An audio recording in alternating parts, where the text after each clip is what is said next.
Times 24x7 Belagavi ನ್ಯೂಸ್ಗೆ ಸ್ವಾಗತ. ನಾನು ಸತೀಶ್.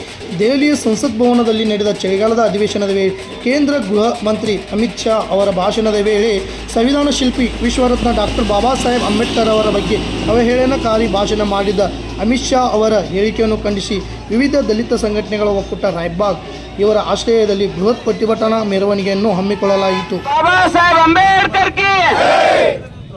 ಡಾಕ್ಟರ್ ಬಾಬಾ ಸಾಹೇಬ್ ಅಂಬೇಡ್ಕರ್ ಅವರನ್ನ ಅವಹೇಳನ ಮಾಡಿದಂತ ಅಮಿತ್ ಶಾಗೆ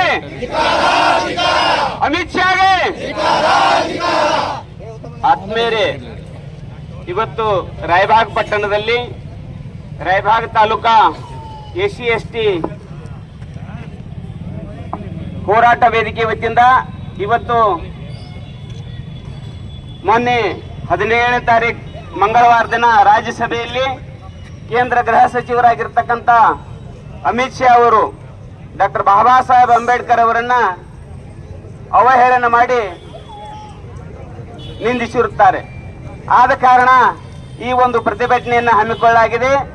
ಆದ್ಮೇಲೆ ಅಮಿತ್ ಶಾ ಅವರು ಏನು ಹೇಳಿದ್ರು ಅಂತಂದ್ರೆ, ಅಂಬೇಡ್ಕರ್ ಅಂಬೇಡ್ಕರ್ ಅಂಬೇಡ್ಕರ್ ಅಂಬೇಡ್ಕರ್ ಅಂಬೇಡ್ಕರ್ ಅನ್ನೋದೊಂದು ಫ್ಯಾಷನ್ ಆಗಿದೆ.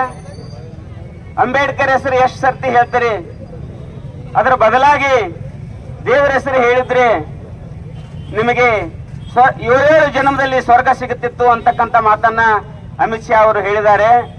ಈ ಸಂದರ್ಭದಲ್ಲಿ ಆ ಮೂರ್ಖ ಶಿಖಾಮಣಿ ಗೃಹ ಸಚಿವ ಅಮಿತ್ ಶಾ ಅವರಿಗೆ ನಾನು ಈ ಸಂದರ್ಭದಲ್ಲಿ ಈ ನಮ್ಮ ಮಹಾರಾಷ್ಟ್ರದಾಗ ವಿಧಾನಸೌಧದಾಗ ಫಡ್ನವೀಸ್ ಅಂದ ನಾವು ಸಂವಿಧಾನ ಒಪ್ಪಂಗಿಲ್ಲ, ನಮಗೆ ಸಂವಿಧಾನದ ಶಾಸನ ನಂಗೆ ಅದು ನಮಗ ಆಗಿ ಬರಂಗಿಲ್ಲ, ನಮ್ಮದ ಅನ್ನೋದೊಂದು ಪ್ಯಾರಲಲ್ ರಾಜ್ಯ ಬೇಕಂತ ಅಂತಾವ್. ಇವತ್ತು ಯಾಕಂದ್ರೆ ಅನ್ನಕ್ ಸಾಧ್ಯತೆ ಅಂದ್ರೆ ನಮ್ಮಲ್ಲಿ ಇರುವಂತ ಏಕತೆ ಕಮ್ಮಿ ಆಗಿದೆ.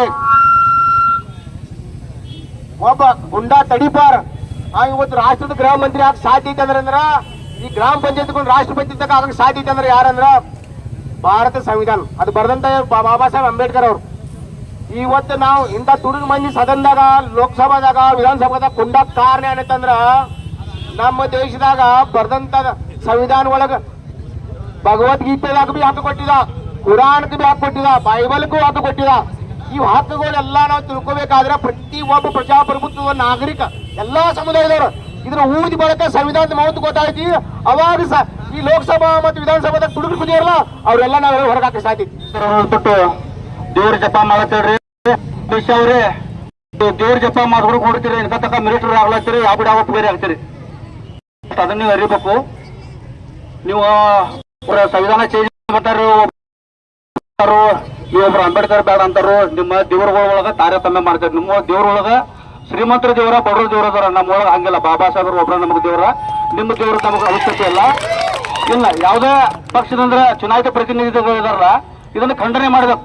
ಅಮಿತ್ ಶಾ ಅವ್ರಿಗೆ ಪ್ರತಿಯೊಂದು ಇಳುವಾಗಿ ನೀವು ಖಂಡನೆ ಮಾಡಬೇಕು. ಇಲ್ಲ ನೀವು ರಾಜೀನಾಮೆ ಕೊಟ್ಟ ಅಮಿತ್ ಶಾ ಯಾವ ದೇವ್ರ ಗುಡಿ ಹೇಳ್ತಾ ದೇವ್ರ ಗುಡಿ ನೀವು ಹುಜಾರಿಯಾಗಿರಕ್ ಲಾಯ್ಕ್ ಇದ್ದೀರಿ. ಈ ಒಂದು ಹೋರಾಟಕ್ಕೆ ನಾವೆಲ್ಲೂ ಸೇರಿಕೊಂಡಿದ್ದು ನಮ್ಮೆಲ್ಲ ಒಂದು ಇಂಥ ಒಂದು ಗೃಹ ಮಂತ್ರಿ ಪಡೆದಿದ್ದು ನಮ್ಮೆಲ್ಲ ದುರ್ದೈವ. ಒಂದು ಕಡೆ ನಾನು ಒಂದೇ ಹೇಳಕ್ಕೆ ಇಷ್ಟಪಡ್ತೀನಿ, ಯಾವ ರೀತಿ ಭಾರತ ದೇಶದಲ್ಲಿ ಮುಸಲ್ಮಾನರಿಗೆ ಅಲ್ಪಸಂಖ್ಯಾತರಿಗೆ ಒಂದು ತೊಂದರೆಯನ್ನು ಕೊಟ್ಟು ಅವರನ್ನ ನಮ್ಮ ದೇಶದಿಂದ ಪಲಾಯನ ಮಾಡಬೇಕನ್ನೋ ಒಂದು ಉದ್ದೇಶದಿಂದ ಈ ಒಂದು ಹಣ ಉಳ್ಳಂತಹ ವ್ಯಕ್ತಿಗಳು ಹಾಗೂ RSS ನವರು ಏನೊಂದು ಹುನ್ನಾರ ನಡೆಸಿದ್ದಾರೆ. ಅವರದೊಂದು ಭಾರತ ದೇಶದಲ್ಲಿ ಟ್ರಯಲ್ ನಡೆದಿದೆ. ಅಂಬೇಡ್ಕರ್ ಅಂದ್ರೆ ಫ್ಯಾಷನ್ ಆಗಿತ್ತು ಅಂತ ಹೇಳ್ತಾರ ಯಾರು? ಈ ಭಾರತದ ದೇಶದ ಗುಂಡಾ ಮಂತ್ರಿ ಗೃಹ ಮಂತ್ರಿ ಯಾರು? ಅಮಿತ್ ಶಾ. ಆದ್ರೆ ಅಂಬೇಡ್ಕರ್ ಅಂಬೇಡ್ಕರ್ ಅಂಬೇಡ್ಕರ್ ಅನ್ನೋದು ಭಾರತದ 140 ಕೋಟಿ ಇರತಕ್ಕಂತ ಜನಸಂಖ್ಯೆಯ ದೇವರು ಯಾರು? ನಮ್ಮ ಬಾಬಾ ಸಾಹೇಬ್ ಅಂಬೇಡ್ಕರ್. ಇವತ್ತು ಗೃಹ ಮಂತ್ರಿ ಅಮಿತ್ ಶಾ ಇವತ್ತು ಬದುಕಿದಾನ ಭೂಮಿ ಮೇಲೆ ಅಂದ್ರ ಬಾಬಾ ಸಾಹೇಬ್ ಅಂಬೇಡ್ಕರ್ ಸಂವಿಧಾನ ಇರೋದ್ರಿಂದ ಅವ ಬದುಕಿದಾನ. ಇಲ್ಲ ಅಂದ್ರ ಗೋಧರಾ ಹತ್ಯಾಕಾಂಡ ಆಗತ್ಲ ಅವಾಗ ಅವನ್ ಹೊಡೆದು ಉರುಳಿಸ್ತಾರ. ಯಾಕಂದ್ರ ಅವನ್ ಕಾವಲ ಮಾಡಿದ ಯಾವ್ದು? ಖಾಕಿ ಮತ್ತೆ ಮಿಲಿಟರಿ. ಇವತ್ತಿಗೂ ಕೂಡ ಅವ್ರಿಗೆ ರಕ್ಷಣೆ ಕೊಡತ್ತೆ ಅಂದ್ರ ನಮ್ಮ ಬಾಬಾ ಸಾಹೇಬ್ ಅಂಬೇಡ್ಕರ್ ಸಂವಿಧಾನನೇ ಕೊಡತ್ತೆ ಅವ್ರಿಗೆ.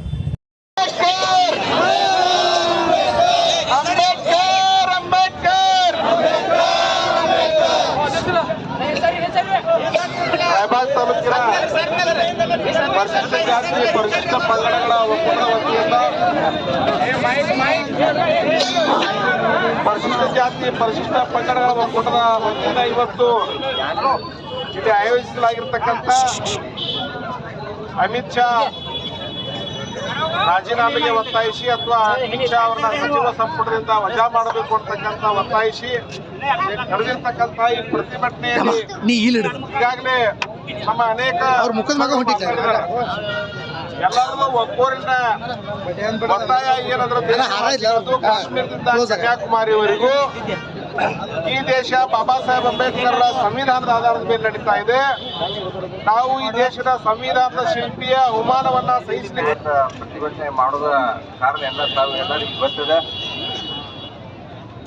ದೇಶದ ನಮ್ಮ ದುರ್ಭಾಗ್ಯದಿಂದ ಕುಳಿತದ್ದು ಒಂದು ಗಡಿಪಾರು.